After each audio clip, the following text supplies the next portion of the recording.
Hi, my name is Dr. Nathan Groot. I am a music instructor at the Arkansas School for Mathematics, Sciences, and the Arts.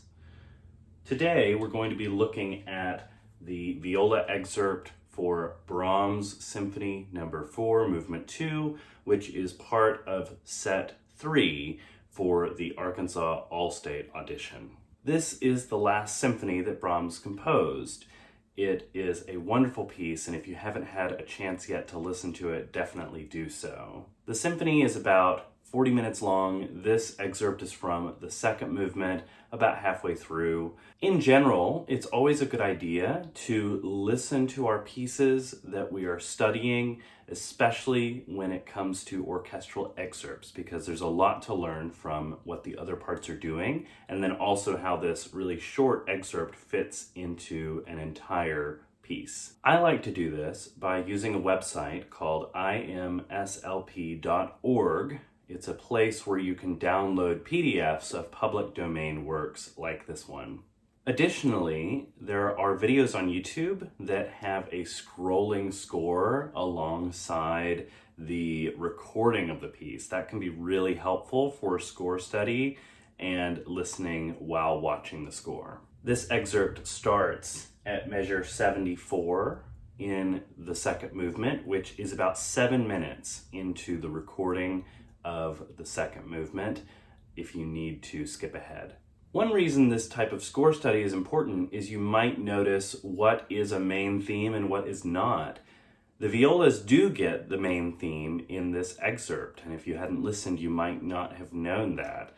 That main theme appears right at letter E in our excerpt. At the very beginning of the second movement, it starts out in the horns and is quickly passed to the flutes, oboes, and bassoons. Once we get to the place where our excerpt begins in measure 74, the main theme that we heard at the beginning is passed between woodwinds and violins and cellos before finally the violas get it at letter E. Whenever we reach a main theme like this, we're going to want to play out.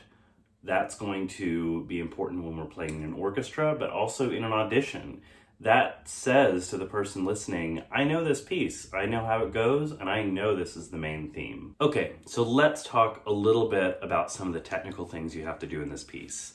Notice first that there are 4 sharps. We are in E major. You might notice that this is called Symphony No. 4 in E minor. So what's going on there? The first movement's in E minor. This is the second movement. E minor and E major are parallel keys. The important thing for us to know in this current moment is that there are 4 sharps. There's F sharp, C sharp, G sharp, and D sharp.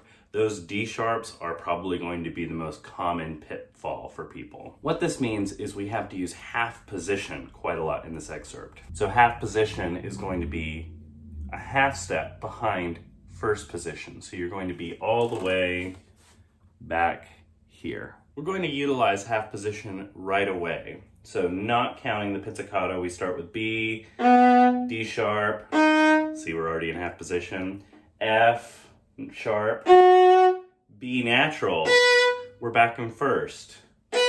No A sharp, A natural, so that's going to be open. E, first position, F sharp, and now we're back to half position with a low 1. This second measure that we play can be a little tricky. I like to use a high 1 for the A sharp. You could also use a low 2 and then a 4 for the F sharp that comes after it.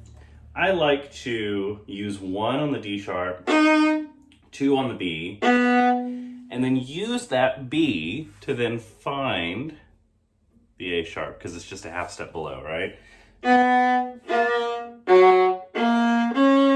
This could maybe be thought of a little bit as 1.5 position. Really, your first finger is just moving up for that A sharp, and you're gonna wanna keep it there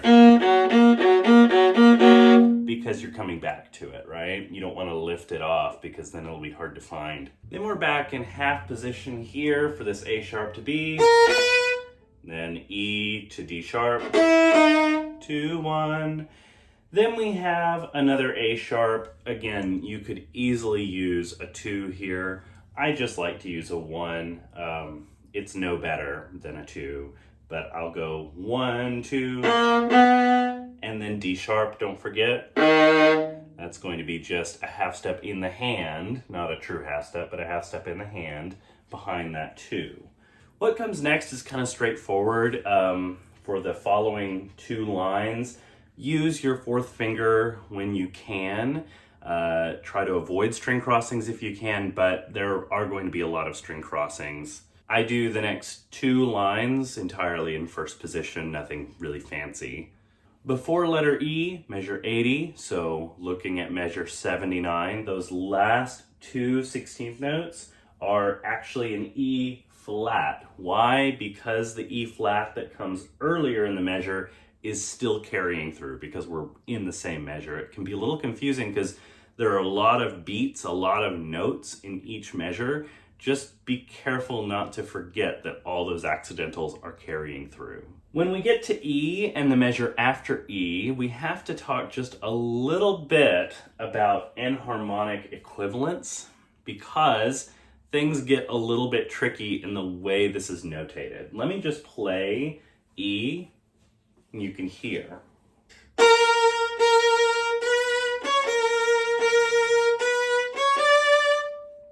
So we have B flat, B flat, C flat, D flat. And then after that we have this repeated. B flat, B flat, B natural, C sharp, and then D. This is the main theme. We want this to come out. We definitely want to play the right notes. So, enharmonic equivalence, what does this mean? It means that a single pitch can have multiple names. So let's take, for example, the C flat. So let's look first at a C natural, a low 2. What does a flat do? A flat lowers that pitch by a half step. So that C now turns into a C flat, also known as a B natural. It's going on the same place on the viola that our B natural is. This is what we mean by enharmonic equivalence. It's the same pitch sound that's referred to with a different name. B natural and C flat are technically the same pitch. Same thing goes for D flat and C sharp. So that's why at E we have this theme, and they're really the same notes repeated, but they're written differently. Don't get too confused by that. Okay, measure 82 I think has the trickiest fingering in this excerpt.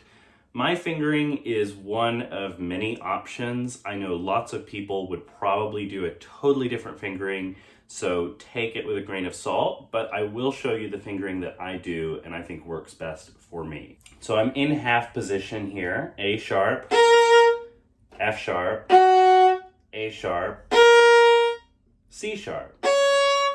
Now I need to shift up to 3rd position to get that F sharp. So I'm going to shift from half position 3rd finger to 3rd position 3rd finger. 3, 2, and then I'm going to go right back to half position. That's not the only fingering. It is shift heavy, but I think that it allows me to be a little bit more accurate than I might otherwise be trying to maneuver over 3 strings in 3rd position. The last fingering place I want to show you is in measure 85. It involves a shift from half position to 4th position. Whereas with the other fingering I mentioned, There are a lot of other good options. This fingering, I think this might be the only good option to play this in 4th position. So starting at 85, we're in 1st position, half position, 1, 2, 3, and then we're gonna shift up to 4th. So that might be a little bit of a tricky shift. I would recommend practicing it by doing this octave. So 1, 4, and then 1, 1. That way you can get used to hearing it with your 4th finger, which you're maybe a little bit more used to, and then practicing that shift. The next step is going to be going from half position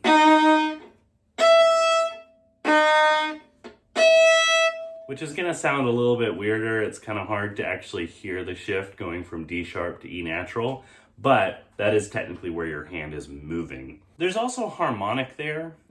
If you're practicing and want to see if you shifted to the right place, you can try lifting the pressure off here, and you get a harmonic that sounds an octave above. Once you shift to 4th position, you're up here, and then you need to cross over. Don't shift down. You're going to stay in 4th here.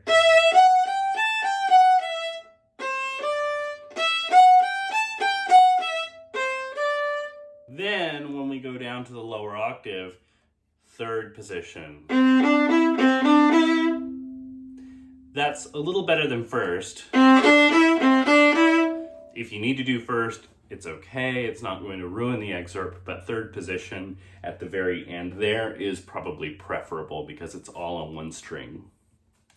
Okay, let's talk a little bit about our right hand, the bow, and what's going on with that. Unlike some of the other excerpts for this set 3 audition list, this is a loud one. It starts out forte, and then it just gets fortissimo in 84, and that's it. Those are the only dynamics we're given. So we're going to spend a lot of time probably using a little bit more weight, a little bit more speed, and a contact point that's a little closer to the bridge. Always start from the string. So when we first start here, we have our pizzicato, and then we have plenty of time to set our bow down. I wouldn't set it down too far out here. You're not going to get that Brahms tone and volume that you want out there. I would put it closer to the middle, or ideally the balance point.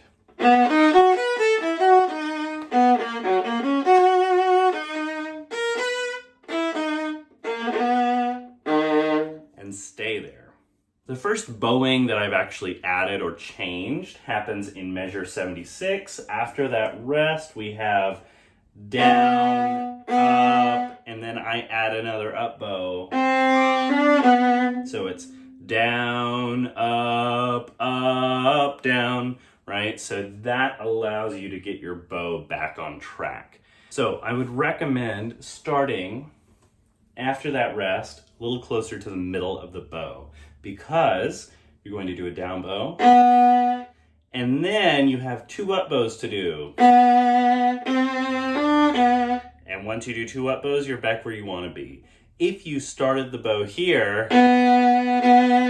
you have nowhere to go on that double up. So I would intentionally start after that rest a little closer to the middle so that you can use the entire bow on those 2 up bows. The only other place where I changed a bowing is in measure 82. I added 2 double ups. I'll show you where they are. So this is starting in the beginning of measure 82, down. Here are the first group of double ups. E flat is up, C is up, and then down, D sharp is up, B is up. So in context, it looks like this. Down, up, down, up, down. So that's what that looks like. That just allows us to keep things organized and not get backwards. Because there are 2 of them in a row, you could just leave them out, but I find that having those 2 things reversed kind of messes up what I'm trying to do with the theme. Now, once we get to measure 84, we have the fortissimo, and we also have these added staccatos over the note. So we're going to want some separation, and we're also going to want this to be louder than everything that's come before. So when you're practicing this slowly, I would focus on sort of a marcato sort of sound. When it goes a little faster,